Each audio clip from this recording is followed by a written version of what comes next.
So your lecture was on agency, and people don't often put together agency and joy. So can you speak a little bit about what the relationship is between joy and agency? For us in particular, because I'm studying African American adolescents and looking also, keeping in mind some of the research I've done on Black joy, we named that Black joy is sometimes is a choice, so that you can choose joy or it's chosen and cultivated. For us, agency, which is simply the capacity or the ability to act, is intricately connected to the ability for people to choose joy.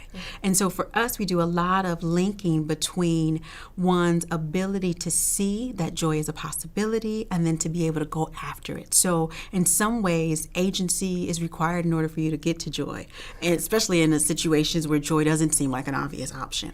Or agency, or there's also joy in kind of recognizing one's agency or recognizing one's ability to move and change and transform society. There's nothing more joyful than when you're able to accomplish something, that you set your sights on something and then you're able to actually accomplish it, or see that work that you've done might have actually had a larger impact on someone else's life.